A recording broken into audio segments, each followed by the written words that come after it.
It's nice to see people that are waking up with regards to silver and being smart about how they purchase it. In this video, we're going to talk about the strong demand that we're seeing for silver now and make sense of where it's being concentrated. Let's explore.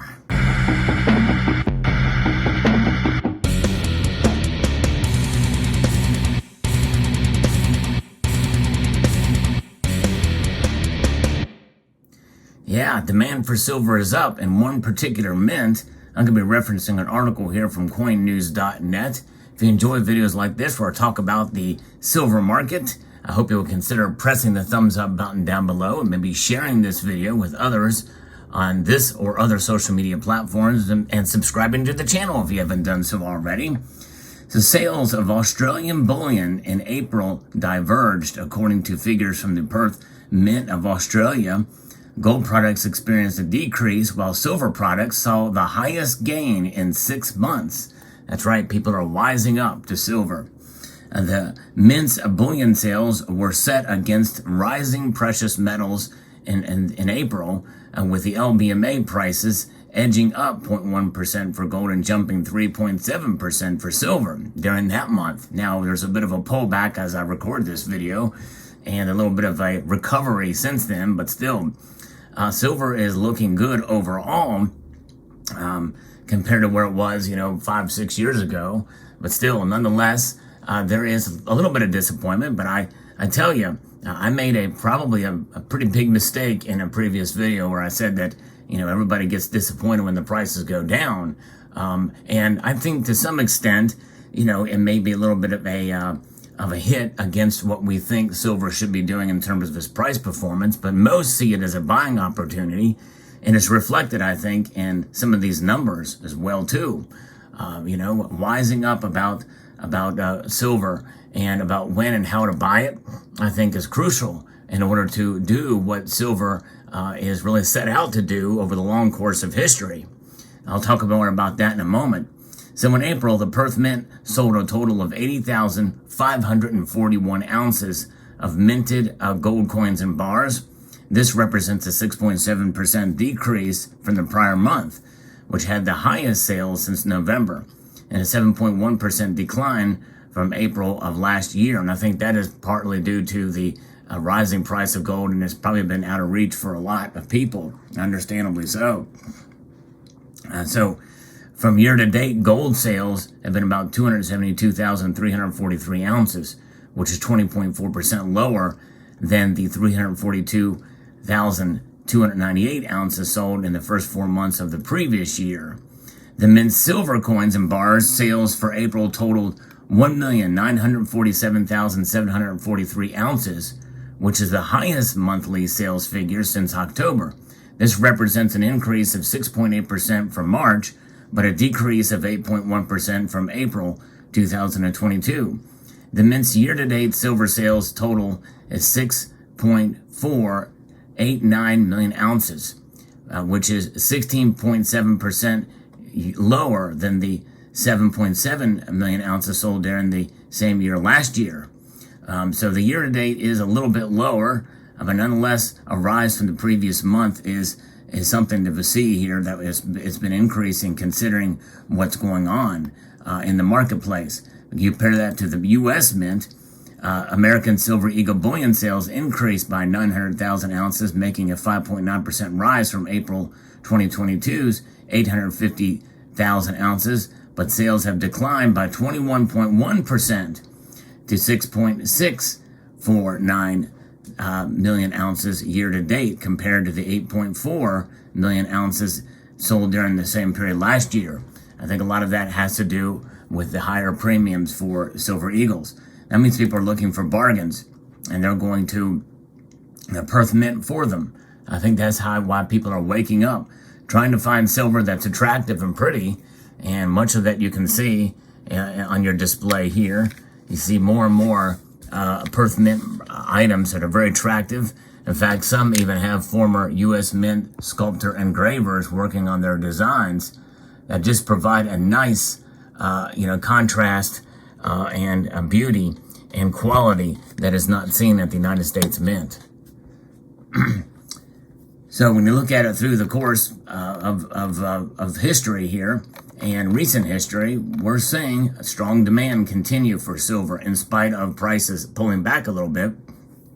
And we've seen here, I think probably people, when we see the reports for May, are going to continue to stack on. And I think that's good news. You're looking for buying opportunities.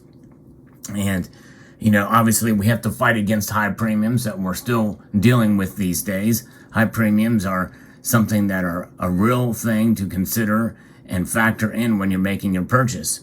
You know, if you want to buy bullion, you're going to want to try to find something that's going to be the most recognizable for the lowest amount of price above spot. Now, obviously, a lot of the pieces that you see here from the Perth Mint, well, they are more semi-collectible pieces, better bullion, I like to call it. I'm not really a fan of the term semi-numismatic because either something is numismatic or it's not. But there are bullion options. I don't really have a kangaroo now, but this was one of the earliest strictly bullion coins that the Perth Mint has put out a number of years ago. The funnel web spider, cheap bullion, but still fairly nice quality.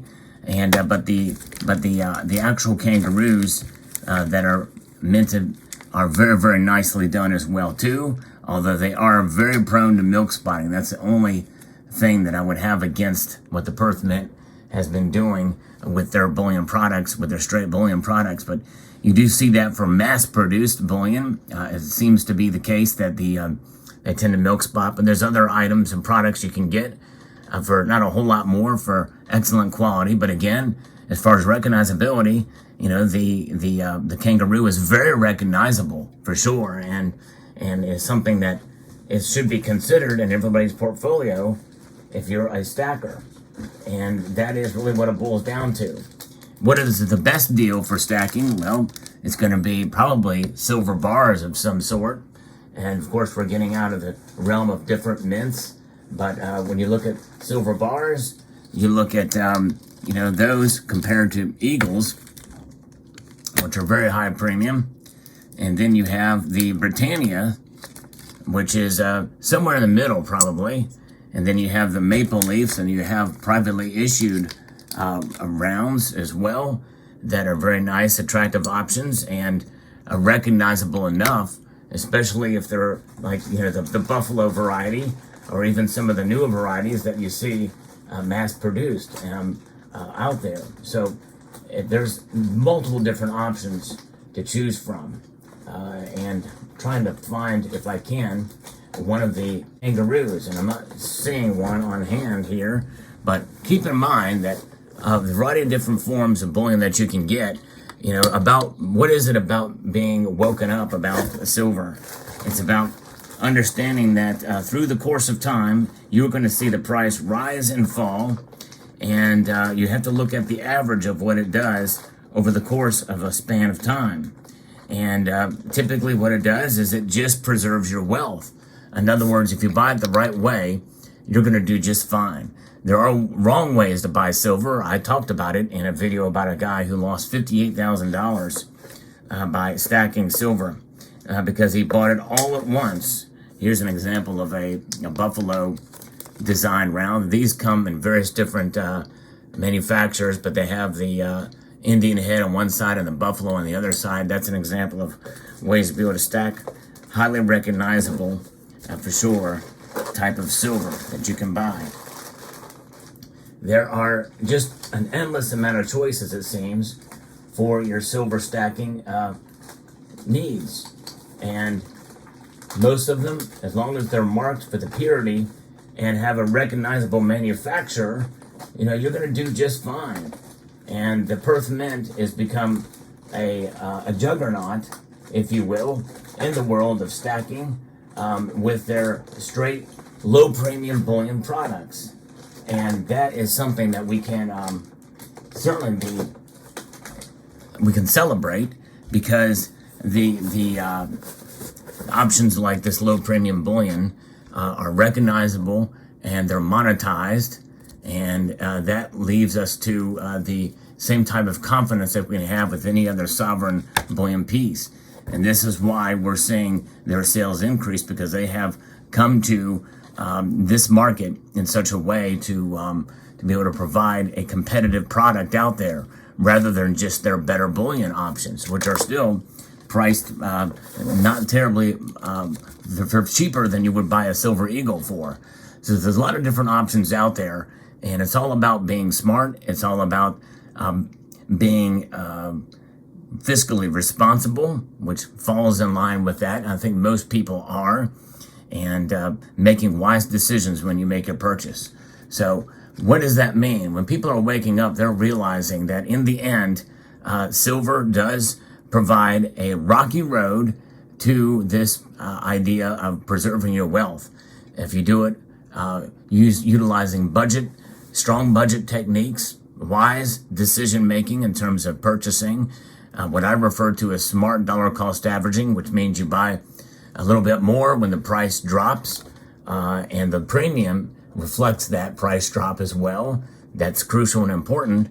And a little bit less, or maybe even none at all, if the price increases, especially if it increases dramatically in a given day or two, where, the markets just take off and sprout out. That's the time not to buy, in my opinion, because normally what goes up must come down, and what goes down must come up, especially dramatically.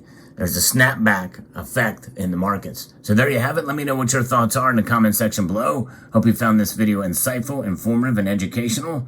I'd like to extend a multitude of gratitude to all of you for taking the time to watch, and to encourage you to please rate, share, comment, and subscribe.